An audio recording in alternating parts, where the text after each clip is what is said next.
Welcome back, beautiful tri-state area. You're listening to a moment of Zen right here on 710 WOR, the voice of New York, iHeartRadio. I'm your host, Zen Sams. Welcome to 2024. We're 1 month in. What an incredible year. Time to transform, manifest, and grow. Up next in our Discover Your Potential segment, brought to you by Bodyline, we're joined by our newest contributor, podcaster, and host, Anna Devere. She is joined by Morgana Rae, 20-time number one international best-selling author of Financial Alchemy. It's 12 months of magic and manifestation. She's been a seven-figure spiritual life and business coach for over 30 years. Morgana's fans call her the money goddess because of the many documented stories of clients making unexpected incomes of five, six, and even seven figures within hours of changing the relationship with money. Morgana has guided tens of thousands of entrepreneurs, artists, healers, and humanitarians to heal the rift between heart, spirit, and money to save the world as only they can. Sounds like a fairy tale. Today, they're here to chat all about her book, Improving Your Relationship with Money and Becoming a Money Magnet. Welcoming now to the show is my dear co host, Anna Devere, and superstar Morgana Rae. Welcome, stunners. Ooh, what a cool conversation. I'm ready to dive into this, right? Morgana, welcome to the show. Thank you for having me. All right, so let's chat about your book, Financial Alchemy. So, this workbook combines ancient wisdom and modern technologies to bridge the gap between material and spiritual prosperity so people can create a new loving relationship with money that supports, of course, enrichment. So, you talk a lot about the relationship between love and money, and most people would love to have the secret behind becoming a money magnet. So, can you explain why you focus on teaching people how to make money fall in love with them? I found, because I've been coaching for 3 decades and many, many thousands of clients, what has been my observation is when you're doing everything you're supposed to be doing and you're not getting the results you desire, whether it's in money, love, or health, but primarily in money, you are actually protecting yourself from what you want. And you have very good reason to do so. And if you're doing the right stuff over and over again and nothing is changing, there's something you're protecting yourself from. So I believe change happens at the speed of safety. After having I tried, love that. oh, thank you. After having tried every modality and mindset that I could find in the 2000s and the late 1900s, and nothing was working for me personally, what I found was if I made money a person, it made money more real for me. And what I discovered was the relationship with money that I had starting out was like a really terrible boyfriend who would tell me that I'm not good enough, that he was the best I would ever get, and I should be super grateful. But it was like he was stepping out on me all the time, just rejecting me, cheating on me, and it was soul crushing. So if you've ever had that kind of relationship, you know what I'm talking about. And if money is getting in the way, or the lack of money is getting in the way of what you want to be, do, or have, that's one side of the equation. Or if you have a lot of money but it's causing all this drama and it's getting in the way of love, in any of these scenarios, money is sort of like a monster who is causing trouble in your life. And so we have a really healthy inclination to push the monster away without any conscious awareness of it. So So it's all about taming the monster. It's all about taming the monster and keeping the monster streamlined. So I have I'm going to lead it into Anna's next question. So Financial Alchemy has clearly been well received with tons of five-star reviews stating how your book has changed their lives and, to what you alluded to, changed their income and drastically improved their relationship with money. Anna, you say this concept of making money fall in love with you worked for you immediately. So what changed for you based on Morgana's advice? So, creating a relationship with money like it's a real person, like it helped me pinpoint like what was missing and what I needed more of. And what that was somebody that had my back and somebody that loved me completely. So again, thinking about it like a relationship, I'm really changing my relationship with myself. But, like cognitive behavioral therapy will show you the solution, you're coming up with it, so you're more engaged with it, you're buying in more. It really attracted new things overnight and helped me face really big challenges. So that was a breakthrough. It's a big, big breakthrough, and a Mm. tense relationship with money is certainly nothing new. In fact, according to the Mind Over Money survey by Capital One and the Decision Lab, 77% of Americans report feeling anxious about their financial situation.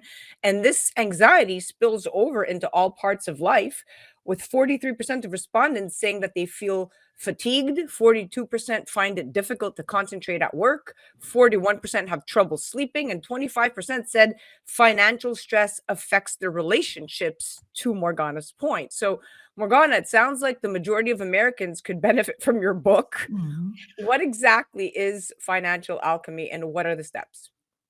Thank you for asking. And when I talk about relationship with money, which I do all the time, I'm really also talking about our relationship with life, because money is the gatekeeper. And just our very right to exist, everything we need to survive is so tied up in money. So all of our life issues are going to show up in our relationship with money.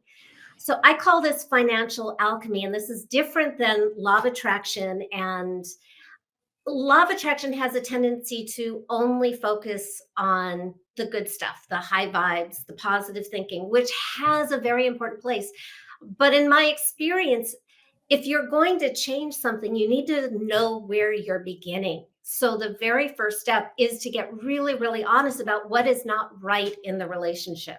You, just like you are never going to be happily married to the bad boy who cheats on you, you're not going to have a good relationship with money if your current relationship with money is a monster. So alchemy is the transmutation of lead into gold. And in our purposes, your most leaden human experience. If you have a victim experience in your life, if you have had trauma, if you have anxiety right now, congratulations. You're already 90% of the way in step number one, which is to uncover what is not working in your relationship with money. So there are 6 steps. And the first one is to uncover the root cause. And here's the secret. The root cause to your money drama or your negative relationship with money is never actually about money. It's about what money represents. That's why we get so tense and tied up and freaked out about money, is because money represents power. Do we have power to make choices in our life? It represents love. Am I loved? Am I wanted? It represents worth, our It's value. it's so full circle when you describe it and break it down like that. Anna, I'm curious to know, did you follow these steps and what did you find challenging? I did. The workbook's really clear and I love goals and I like tweaking it, but the big breakthrough for me was realizing I hadn't conquered that money monster. So it was even last week that I realized, watching the movie The Sound of Freedom about human trafficking and, that story, where a child's taken into the jungle. I was vibing so hard on that feeling of hopelessness because I somewhere had a victim mentality still lurking, and the main bad guy had this scorpion tattoo, and I made the correlation, like, that's my feeling, that hopelessness, and I realized the worst relationship in my life was with the Scorpio. I mean, I hate to get all astrological here, but in my mind, I put the 2 together and I realized I still have more digging to do, and that relationship did trigger me in the feeling like I'm completely hopeless no matter what I do, and that relates to money. And just feeling powerless, like no matter how hard I try, I'm not gonna conquer it. So it's deep stuff, deep work. Deep work, but the fact that you can identify it and the fact that you can respond accordingly, equipped with the knowledge and even financial alchemy to take you to the next level and get you Mhm. through, is really you've conquered half the battle. So, Morgana, financial alchemy takes you one step further, is what I'm hearing. It's a Yeah. total life transformation process, and you I talk. have I've had clients, attract the love of their life in their 50s, 60s, and 70s. I've had clients spontaneously heal from diseases because it's all related. I tend to focus on money because it's so easy to measure and I have the most practice with that, but it really is our relationship with life. And what I loved hearing from Anna was that she is still able to access that victim experience because it actually is really valuable. We don't want to live as victims, no, but we want to be able to reach into that experience you've already had because it can be a source of power. It has that leverage. That's what the whole alchemy thing is about, is like going into what isn't working. Negredo is the first step, and it creates the tension that we can use to catapult you where you want to be. So we're not pretending. We're not positive thinking, just pretending everything is okay. We're actually using what isn't working and making that the fuel of transformation. It's interesting because you talk extensively about enhancing your ability to attract only what you want while really discarding the rest, and a manifestation system that's irresistible to success, so to speak, right? But many would say this is similar to the law of attraction. So for those that are listening that aren't familiar, the law of attraction is a philosophy where positive thoughts bring positive results into a person's life, while negative thoughts, of course, bring negative outcomes. So Morgana, how does financial alchemy take the law of attraction to extraordinary new heights, and how is it different?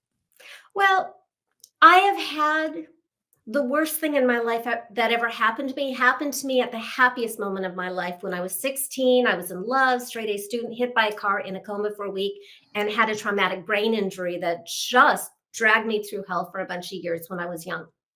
I've also had some of the happiest things in my life happen when I was in the depths of despair. So I believe there's so much more nuance beyond like attracts like.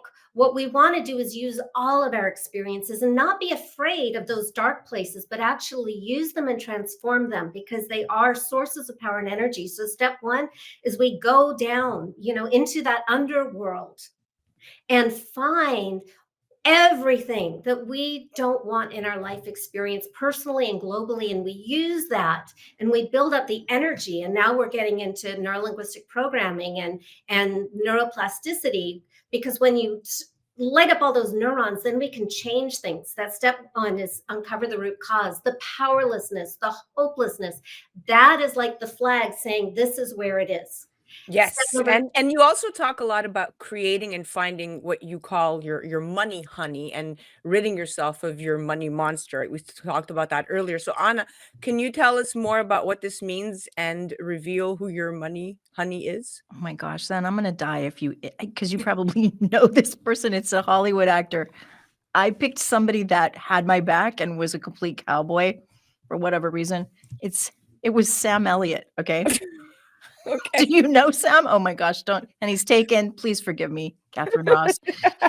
But I was literally had pictures of him on my phone. It's something about him having my back. He always plays the strongest character. He's always the like, he's got the integrity, and I needed that. I didn't have support as a child, unfortunately. I grew up failing, like I had to fend for myself. I needed that archetyped, and I would Morgana says, "Talk to him as if he's a passenger in the car." I made this whole scenario. He sits, shotgun, so he can just stare at me, and that juicy feeling, that did the trick. That did the trick. It's Now, so good. Yeah. it's quite interesting because it's a unique and a really receptive way to approach a difficult subject, right? When we talk Mhm. about it. So, but according Mhm. to Household Pulse survey, this is interesting. Almost 40% of American adults report that they struggle to make ends meet each month. And that's an increase from like 35% in 2022 and Mhm. about 26 to 27% in 2021. It's all correlated, right? So your mood, your money, you're trying to make ends meet, you're not manifesting what you should be as a result of being stuck in a rut mentally and emotionally. So Morgana, do you think some people are destined to struggle with money, and how long does it take to stop the spiral? If anybody is destined, I started out that way, where everything I didn't work. And what you just shared about the statistics and the insecurity is really important and really serious. It makes the world feel unsafe for all of us. And that's the place to start, by giving it personhood and rejecting the monster and making space for this new Sam Elliott honey who loves you. What it does is it calls forth, it relaxes you, it gives you access to your frontal lobe and your genius zone, so that you can relate to the same circumstances, but you see new opportunities that you didn't see before. You are more resourceful, you are more creative, and that's when weird things happen. How long it takes, That's fun. I received a letter from a woman named Lynn Swanson who listened to me, slayed her money monster, met her money honey who looked like John Travolta from Saturday Night Fever. And when she asked him what he wanted her to do, because the final step is always take some kind of concrete, measurable action, because we have bodies, so we need to use them. Action is magical. It lets us know the change is real. The action he wanted her to take made no sense. It was simply to transfer money from one bank account to another. And this is a woman with lots of drama, stress. She couldn't make payroll. And this is the solution. But she agrees to do it. She gets in the car, turns on the radio, and the Bee Gees are playing from Saturday Night Fever. That's the first kind of joke. And then she transfers the money from one bank account to another, gets the deposit slip, goes to Starbucks to pick up coffee for her office. And while she's standing in line, she's checking her phone, and she gets an email from a client that they had invoiced that morning who was paying all of it, a big tens of thousands of dollars invoice that very day that would more than pay for her payroll and pay off her debts. And she looked at the difference in the timestamp between the bank deposit and the email, and it was 2 minutes. Wow. So we just need to dial it in a little bit more. There you go. This can happen very fast. It's pretty incredible. Now, Anna, do you relate to this process of money spiraling out of control, and what made the difference for you? So I like the measurable result part because I asked, one of her questions is to ask your money honey, what will it take to keep you in my life? And so clearly I heard Sam Elliott say, stop thinking about that guy that makes you feel small. And I realized in the bad relationship that was, like that was part of the negative self-talk. I wasn't identifying it until I heard that statement. I realized that mindset made me feel broke. And I went, that's it. If I let myself think about that guy that brought me down, I'm allowing that, I'm tuning into that frequency of being broke. And that transformed. As soon as I felt like somebody had my back, I made leaps and bounds. I really did. It was almost like you were rejecting your money honey by sneaking off with the old guy. 100%. And he said, I'm not going to stay with you if you keep thinking about that guy. And I was like, whoa, this is like a triangle. It was really cool. Wow, this is incredible. I love the session. We are out of time officially. I know we could talk forever, but we've officially gone over. Thank you so much both for coming on. Morgana, you're very insightful, incredible, amazing speaker. And Anna, you just know how to react to everything and ask all the right questions. Thank you. Thank you, Morgana. Oh, thank you for having me. Achieving your dreams often requires you to get out of your comfort zone, and this can be scary, but you have to start by taking small steps, little ones. Also, remember to practice gratitude. While you plan for what you want, be thankful for what you have. An attitude of gratitude can help create a very positive mindset. That was our Discover Your Potential segment, brought to you by Body Align. That was co-host Anna Devere and Morgana Rae, 20-time #1 international best-selling author of Financial Alchemy, 12 Months of Magic and Manifestation. Be sure to pick up a copy of Financial Alchemy so you can make money fall in love with you today. Check out Morgana at morganarae.com, or you could head on the gram and check her out at morgana.rae. And of course, see Morgana by heading to discoveryourpotentialshow.com. You're listening to A Moment of Zen right here on 710 WOR, the voice of New York, iHeartRadio. We'll be right back after this. A Moment of Zen is sponsored by Body Align. Are you ready for a long winter's nap? Over 183 million adults have trouble sleeping at least once a week. That's why Body Align designed a wearable patch that helps you fall asleep faster, wake up feeling refreshed, and comes with a money-back guarantee. Try the Sweet Dreams patch today and get a buy one, get one free pack with the promo code DYP. Visit bodyalign.com and enter DYP at checkout, because discovering your potential starts with a great night's sleep. That's bodyalign.com.